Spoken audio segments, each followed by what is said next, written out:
100% प्रचंड याचा परिणाम जाणवेल. आजही आपण जर सगळे राहुलजी गांधींची जी यात्रा मणिपूरपासून सुरू झाली याचा जर आपण अंदाज घेतला तर ईशान्य भारतामध्ये परिस्थिती आपल्याला झपाट्याने बदलताना दिसते.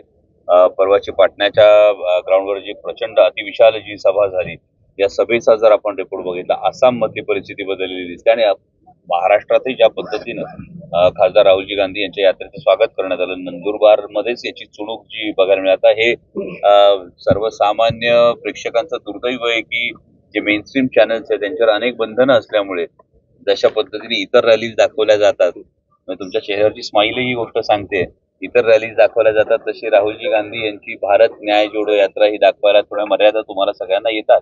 पण सोशल मीडियाच्या माध्यमातून ही गोष्ट पोहोचते आणि लोकांमध्ये प्रचंड एक कुतूहल, प्रचंड उत्सुकता आणि एक आश्वासकता. म्हणजे राहुलजी गांधींनी आदिवासी बांधवांसाठी ज्या गोष्टी दिल्या, MSPच्या संदर्भातलं जे विधान केलं, जातनिहाय जनगणनेचं जर विधान केलं, या जर गोष्टी बघितल्या तर एका अर्थी इंडिया आघाडीची जी फ्युचर प्रॉमिसेस आहे ही समोर येतात आणि नक्कीच याचा परिणाम होताना दिसतो. त्यामुळे भारतीय जनता पक्षाच्या पायाखालची वाळू सरकतात.